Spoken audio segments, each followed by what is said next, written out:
Bears fans, there is a lot of heat on Ryan Poles right now because of his decision to hire and then retain Matt Eberflus. This is an important thing right now, and a lot of people are wondering, is Ryan Poles on the hot seat? And the answer to that, it's complicated. Now, if you like what you see, then you're going to make a justification in your mind.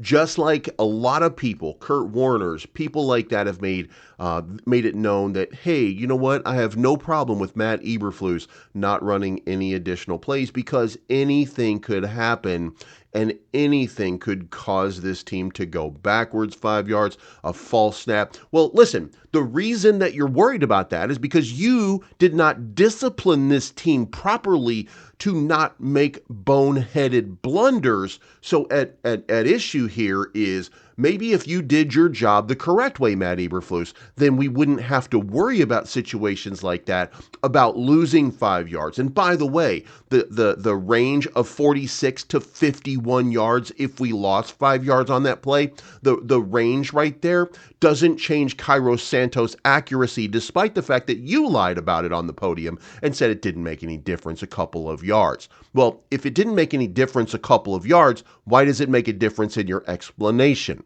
So, Ryan Poles, it is getting hot, I assume, where you're sitting. Now, we've heard rumors coming out that Ryan Poles is in fact going to return next season, that the decision really from Kevin Warren has already been made, that George McCasty is in agreement. We don't know that's the case. We're just hearing rumors of it. Let's break this all down. If you like this type of content, make sure you hit the like button. And also, we're going to look at Thomas Brown, and we're going to decide, do we like Thomas Brown? Do we like what he's done so far? We're going to look at statistics, and we'll get an idea of the important pieces that we've been just missing so far. So make sure you hit the like button on the way in, hit the subscribe button, or if you're a big Matt Eberflus maxi, hit the comment button, hit the subscribe button, and leave a comment down below letting me know how great Matt Eberflus is. That way we can all point and laugh. All right, guys, so Chicago Bears have new reason to fire GM Ryan Poles immediately if reports are true. Now, Cliff Kingsbury, this is the report,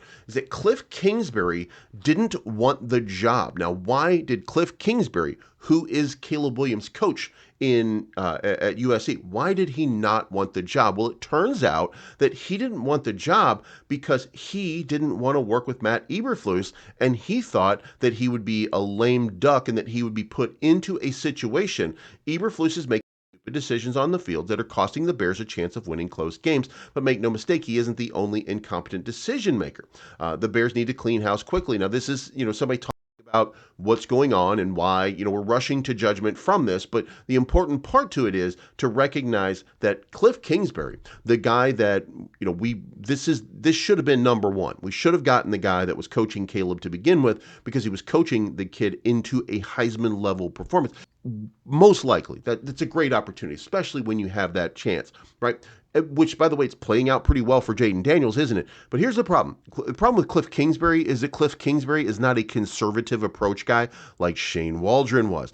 He wasn't a yes man for Matt Eberflus like Shane Waldron was. So what did they do? They went with a yes man who would play the conservative game and that wouldn't start to use the tools that are at their disposal. They would play the game the way they want it to be played, as opposed to the way that it's designed for this quarterback, which is silly, just nonsense. It's unbelievable that we're in that point. And by the way, a lot of us, including myself, thought, maybe Shane Waldron would adapt that offense because Russell Wilson looked pretty good in Seattle, and Geno Smith had a resurrection. But when you look around, they didn't have a head coach that doesn't know what he's doing. So Matt Eberflus is why Cliff Kingsbury was like, no, hard pass. Like, I'll sit on the sidelines and wait for that. So we ended up taking the guy who was like, yeah, I don't care. And he lasted 9 games before getting fired by the guy who keeps blowing the games for his team. Unbelievable how that's working. So Ryan Poles should be under the gun just a little bit. Now, let's move on to this and continue on with Ryan Poles. It's a really heartwarming story here. The Bears have brought back Adrian Colbert. He was one of the favorites in the secondary and he had a couple of big moments in preseason games. So he was brought back to bolster the secondary right now. As you know, we're dealing with a few problems here. Jaquan Brisker's been sidelined for an extended period of time. Elijah Hicks is now injured. Right now, he's back in the fold.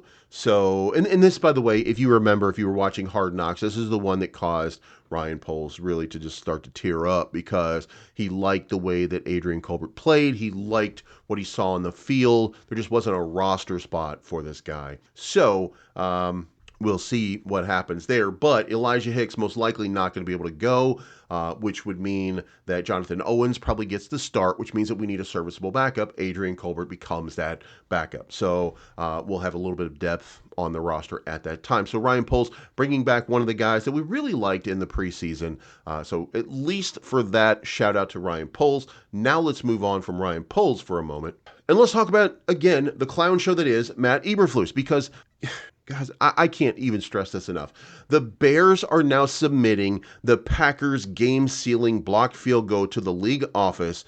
They say a penalty was committed. It doesn't change anything. It doesn't fix anything. It doesn't give you the victory back. All it does is it acknowledges that a problem existed. Well, the problem with your problem is, what about Matt LaFleur is now submitting to the NFL that DeAndre Swift got away with a false start. And that was also a game-changing moment because guess what? DeAndre Swift ended up having a nice little play off of that. And he was clearly in a false start, and the Bears should have gone back for that false start, 5 yards. So this whole game of errors is pedantic and childish. Matt Eberflus, grow up, take your L like a man.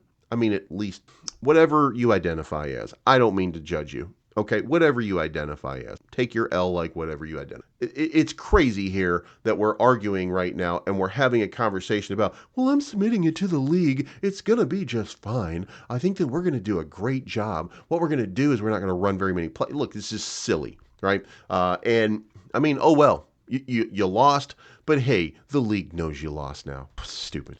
Now let's talk Thomas Brown. Caleb Williams shares his thoughts on Thomas Brown. And Caleb Williams is a big fan.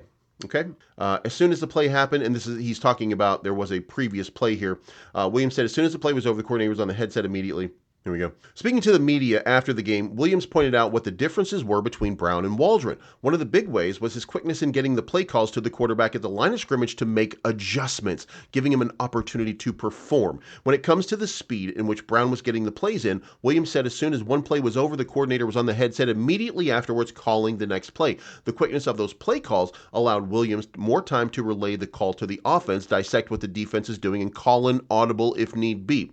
As soon as that play happened, Thomas was right on the headset getting me in the play. When asked what was different in the operations, Williams said that on top of the quickness in Brown getting the play calls out, he also praised Brown's ability to string plays together. Thomas being in control, getting a few calls in super fast, he just strung plays together pretty well. The unfortunate side is even after the offense looked to take a major step forward and turn things around, the team was ultimately let down by end-of-game decisions, which are not Thomas Brown or Caleb Williams to make. That still continues to be the loser in this all, Matt Eberflus, continuing to find ways to screw the Chicago Bears out of victory each and every time. However, now, they're singing the praises of this guy, and let's break it down statistically. What does this really, really look like? And what we want to see is how many passing attempts and rushing attempts did we have on first down? All right. Looks like we're obviously favoring the passing game 12-10. That's a little, I mean, that's, 55% to 45%. We'll take that. That's a pretty good one. Third down efficiency, however, this is where the rubber hits the road. 9 of 16 on third down efficiency. The Chicago Bears have not been an efficient third down team, preferring instead to do something stupid, Matt Eberflus like, and, kick a punt on fourth down. Torrey Taylor's leg is probably worn out at this point. He's a veteran by now with all the punting that we've had to do.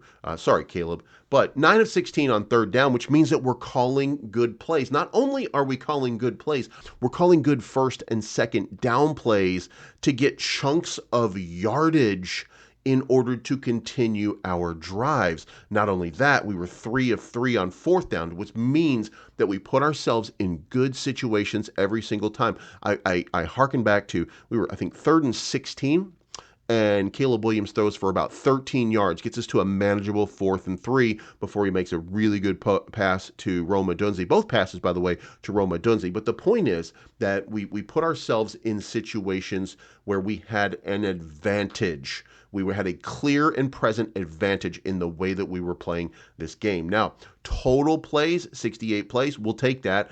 Total yards, 400 yards almost of total offense from the Chicago Bears. That's exactly what we want to see. We want to see 250 yards passing, 150 yards rushing. What do we end up getting?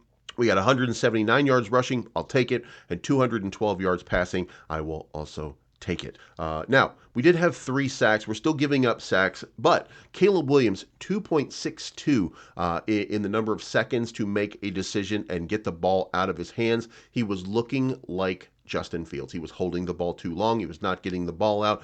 And through the third quarter, before we started playing towards the end of the game, through the third quarter, it was only 2.1, okay?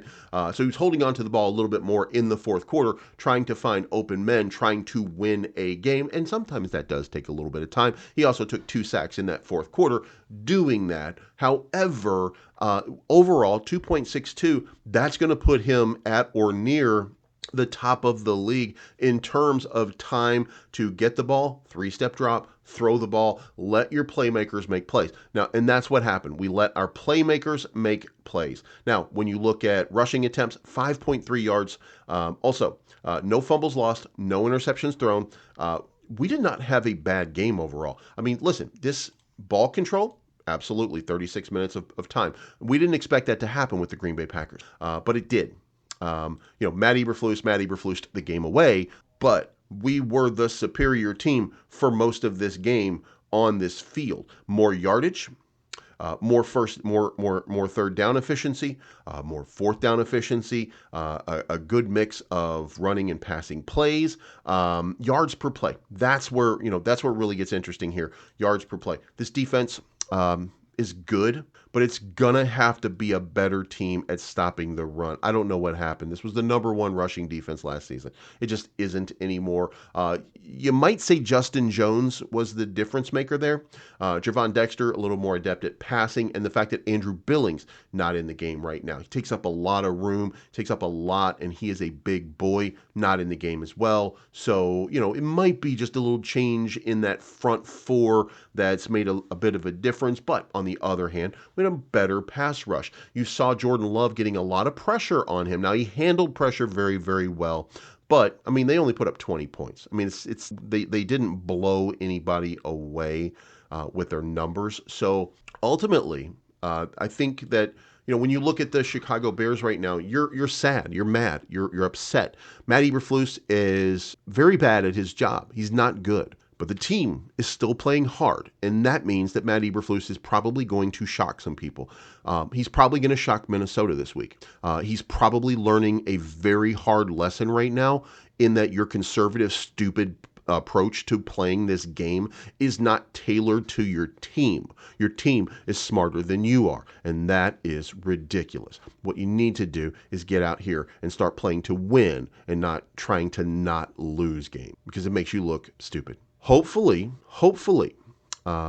we go in, put a big win on Minnesota, then we go take on Detroit, get a big win out of Detroit. Suddenly the Bears are 6-6. Are they in the playoff hunt? I don't think at that point they're in the playoff hunt. They're going to have to take one more lap around these guys, and they're going to have to run the table. They're going to have to win 5 of these last 6 games in conference. They really need to have those wins in order to pad that resume, in order to become something better. But that's just my opinion. You let me know what you think in the comments down below.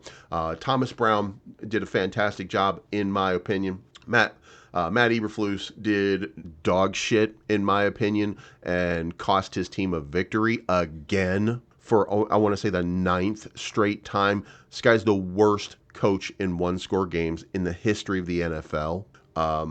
So Ryan Poles is on the clock. We don't know what the job security looks like, but I mean, we'll see how this plays out. Let me know what you think in the comments down below. Thank you so much for tuning in, and remember to bear down, and we'll talk to you again very, very soon.